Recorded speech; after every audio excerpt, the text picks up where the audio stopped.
साथियों नमस्कार, मैं दिलीप बिदावत कुर्जा चैनल में आपका एक बार फिर गणमान्य स्वागत है। साथियों, ठंडे रेगिस्तान ने देश की राजनीतिक आबो हवा में गर्माहट ला दी है, तो दूसरी तरफ गर्म रेगिस्तान भी राजनीतिक आश्वासन और मूल मुद्दे से भटकाव जैसे ठंडे छींटों के बावजूद गर्मा रहा है। लद्दाख के ठंडे और थार के गर्म रेगिस्तान की जलवायु परिस्थितियां भिन्न होने के बावजूद आम जन की आजीविका का मुख्य साधन पशुपालन ही बना। दोनों ही सीमावर्ती क्षेत्र हैं, दोनों शुष्क जलवायु और नाजुक पारिस्थितिकीय तंत्र वाले क्षेत्र हैं। वर्षा बहुत कम होती है, पीने के पानी का आज भी संकट है।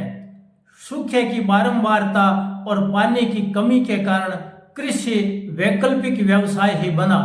पीढ़ियों से लोग सामुदायिक संसाधनों और पशुपालन के सहारे बिना किसी सरकारी सहायता के न केवल अपना जीवन चलाया, बल्कि राजशाही से लेकर लोकतांत्रिक सरकारों को भेंट और टैक्स देकर सरकारी खजाने को भरने में अपना यथासंभव योगदान दिया है। यहाँ के समुदायों ने जीवन यापन के लिए बहुत ही संघर्ष किया, प्रकृति के अनुकूल अपने ही श्रम से संसाधनों का निर्माण किया तथा उनका उपयोग किया।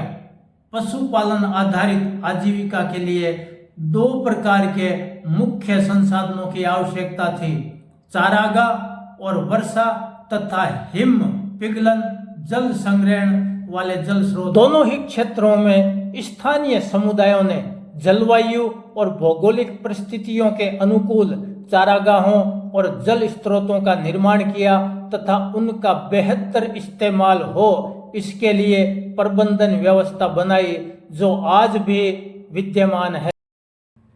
थार रेगिस्तान में समुदायों ने गांव बसाने से पहले चारागाहों और जल स्रोतों के निर्माण की संभावनाओं वाले क्षेत्रों का चयन किया, उनकी भूमि को संरक्षित किया और वहीं पर गांव बसाया।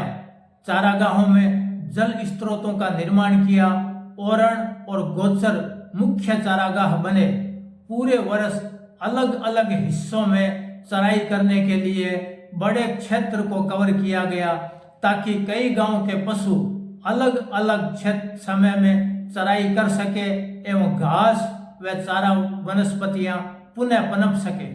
धन अर्थात कैपिटल पशु ही था, इसलिए पशुधन नाम पड़ा। आम जन भूमि को कैपिटल के रूप में नहीं देखता था।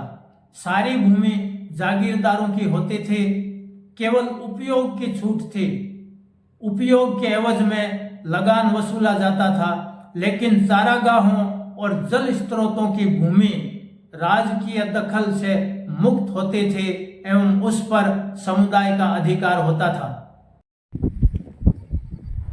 पशुपालन ही आजीविका का मुख्य साधन था और आज भी है।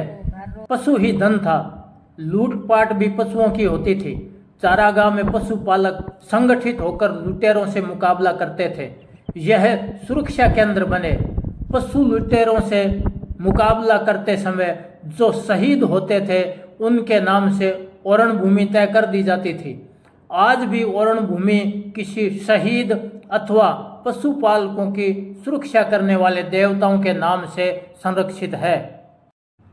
गाय, भेड़, बकरी व ऊंट मुख्य पशु थे। चराई का नेचर अलग है। गाय व भेड़ जमीन पर उगी वनस्पति खाती है। ऊंट और बकरी जमीनी वनस्पति के अतिरिक्त पौधों व पेड़ों को भी खाते हैं। वनस्पतियों के पुनर्जनन और पशुओं की चराई के नेचर के अनुसार चारागाहों की प्रबंधन व्यवस्था बनी। ओरण गोचर में कुल्हाड़ी लेकर प्रवेश करना वर्जित था। पेड़ पौधों को काटना तो दूर, घास तक काट कर नहीं ले जा सकते थे।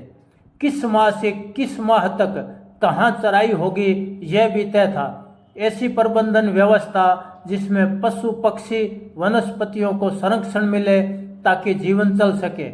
यह वही थार मरुस्थल है जहाँ खेजड़ी वृक्ष बचाने के लिए खेजड़ली गांव में सैकड़ों लोग शहीद हुए थे।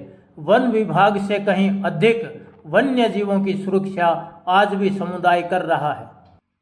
समय बदला, देश आज़ाद हुआ, लोग जागीरदारी प्रथा से मुक्त हुए, संविधान बना, कानून बने, भूमि बंदोबस्त हुआ, जमीनों को रिकॉर्ड में दर्ज किया गया, किसानों को खातेदारी अधिकार दिए गए, जमीन व्यक्तिगत संपत्ति बनी, सामुदायिक भूमियां कॉमन लैंड अथवा उपयोग के अनुसार ओरण, गोचर, पायतान, आगोर आदि के नाम से दर्ज हुए। थार मरुस्थल में ग्रामीण क्षेत्रों में जनसंख्या घनत्व कम था, जमीन अधिक थी। जटिल परिस्थितियों और कृत्रिम अनुकूलन यंत्रों के अभाव में बाहर से कोई व्यक्ति आने की हिम्मत नहीं जुटा पाता था। जमीन से सरकारी खजाने के लिए धन जुटाने की संभावनाएं कम थी। स्थानीय लोगों ने सोचा, बाहर से यहाँ कौन आएगा, इसलिए राजस्व रिकॉर्ड में जमीनों को ओरण, गोचर या सामुदायिक संसाधनों के नाम से दर्ज कराने की जरूरत नहीं समझी। तत्कालीन सरकारी मुलाजिमों ने इसे सरकारी भूमि के नाम से दर्ज कर दिया। आज इन्हीं जमीनों को उपयोग और नेचर के अनुसार ओरण, गोचर, आगोर में दर्ज करने की मांग स्थानीय समुदाय कर रहा है। लद्दाख ठंडा रेगिस्तान है। मौसम अत्यंत शुष्क व वर्षा बहुत कम अर्थात 50 से 100 mm के बीच होती है। मुख्यतः लद्दाख, कारगिल और हिमाचल प्रदेश का स्पीति ठंडे रेगिस्तान क्षेत्र में आते हैं। ग्लेशियर पिघलने से बनी नदियां, विशेषतः सिंधु, श्योक व जंस्कार प्रमुख नदियां हैं जो जल उपलब्धता के मुख्य स्रोत हैं। खेती सीमित होती है, जिसमें मुख्यतः जौ, मटर और आलू की फसल होती है। ग्रामीण हलकों में लोगों का जीवन मुख्यतः चारागाहों और पशुपालन, याक, भेड़, बकरी, खास तौर पर पश्मीना बकरी पर आधारित है। कुछ क्षेत्रों में पर्यटन भी रोजगार का साधन है। लेह लद्दाख के चारागाह मरुस्थल से भिन्न है, जो वहां की भौगोलिक बनावट के आधार पर विकसित किए गए हैं। उच्च हिमालयी चारागाह जो ऊंची पहाड़ी ढलानों पर है, इनकी ऊंचाई 4000 से 5000 मीटर तक है। स्थानीय भाषा में इन चारागाहों को यारडुंग, यारलुंग, डोक्सा कहा जाता है। यहाँ पर घास, झाड़ियाँ और जड़ी बूटियाँ ग्लेशियर और बर्फ के पिघलने से उत्पन्न नमी से उगती है, जहाँ पशु चरते हैं। इनका उपयोग गर्मियों में मई-जून से सितंबर महीने तक किया जाता है। अक्टूबर से अप्रैल तक ठंडे रेगिस्तानी चारागाहों में चराई होती है। यह निचली घाटियों और गांव के आसपास होते हैं, जिनकी ऊंचाई 3 से 3500 मीटर तक होती है। नदी घाटी और नमीदार चारागाह सिंधु, श्योक और जंस्कार नदी किनारे मिलते हैं। गर्मियों में अस्थायी झोंपड़ियां डालकर पशुपालक यहाँ पशुओं को चराते हैं। हर एक परिवार के पास चराई का निश्चित मौसमी मार्ग होता है। सर्दियों में निचली घाटियों में रहते हैं तथा गर्मियों में ऊंचाई वाली घाटियों में चले जाते हैं। यहाँ भी जल एवं चारागाहों की समुदाय आधारित मजबूत प्रबंधन व्यवस्था है। बौद्ध मठों द्वारा चराई को नियंत्रित करने के लिए चरवाहों को चराई के नियमों के बारे में बताते हैं, ताकि चराई के साथ साथ वनस्पतियों का पुनर्जनन होता रहे। इसी प्रकार गांव में गोम्पा परिषदें बनी हुई है, जो तय करती है कि कौन सी घाटी या चारागाह के लिए कब खुलेंगे और कब बंद होंगे। लद्दाख के चरवाहों की पशुओं के साथ घुमंतु जीवन शैली सदियों से चली आ रही है तथा पारंपरिक चारागाहों, जल स्रोतों का उपयोग कर जटिल जलवायु वाले क्षेत्र में जीवन यापन करते हैं। दूध, मांस, ऊन और विशेषतः पश्मीना बकरियों की बेहतरीन ऊन का उत्पादन करते हैं तथा उसी से जुड़े वस्त्रों एवं वस्तुओं की परंपरागत बुनाई के कारण हजारों लोगों को रोजगार मिलता है। जमीन में दबे कीमती मिनरल्स का खनन, संसाधनों का अतिदोहन, पर्यटन दखल और जलवायु परिवर्तन प्रभाव को कम करने के लिए क्लीन एनर्जी उत्पादन के कारण दोनों ही क्षेत्रों की पारंपरिक आजीविका और संसाधनों के अस्तित्व पर खतरा मंडराने लगा है। सरकारी भाषा में कहें तो खाली पड़ी बंजर जमीनें जो स्थानीय लोगों के जीवन का अभिन्न अंग रही है, बड़ी बड़ी कंपनियों को सौर, पवन ऊर्जा, खनन आदि के लिए आवंटित किया जा रहा है। इससे चारागाह सिकुड़ रहे हैं, पर्यावरण, जैव विविधता और इनसे बने नाजुक पारिस्थितिकी तंत्र का असंतुलन निकट भविष्य में न केवल इन क्षेत्रों में बल्कि अन्य क्षेत्रों में भी अपना असर दिखाएगा। स्थानीय लोग पिछले कुछ सालों से चारागाहों, जल स्रोतों के संरक्षण, उन्हें राजस्व रिकॉर्ड में दर्ज करने, स्थानीय वनस्पतियों, जीव जंतुओं के संरक्षण को लेकर मांग कर रहे हैं तथा सरकार का ध्यान आकर्षित करने का प्रयास कर रहे हैं।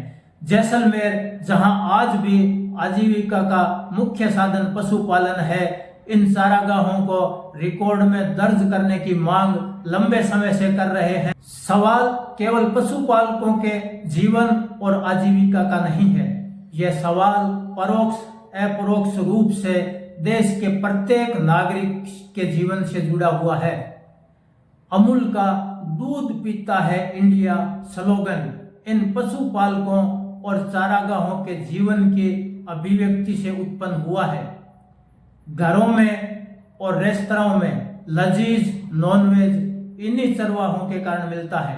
नरम गरम वस्त्रों का संसार इन चारागाहों, पशुओं और पशुपालकों के कष्टकारी जीवन की उधेड़ बुन से उत्पन्न होता है। शुद्ध सांसों और पारिस्थितिकीय सेवाएं जिनके कारण जीवन चलता है, इन जंगलों, वनों, नदी घाटियों, समुदाय द्वारा संरक्षित चारागाहों की देन है। सरकार को भी इस पर विचार करने की जरूरत है। पशुपालन, चारागाहों, जल स्रोतों, संरक्षण और प्रबंधन की सामुदायिक परंपराओं को समझना होगा।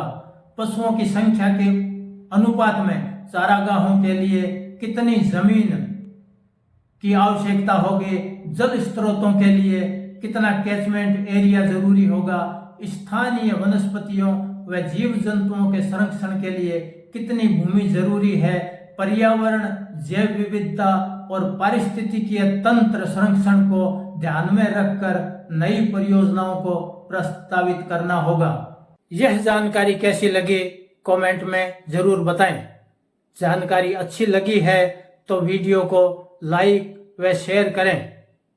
चैनल को सब्सक्राइब कर सहयोग प्रदान करें। अगली कड़ी में फिर मिलेंगे, तब तक के लिए आज्ञा दें। धन्यवाद।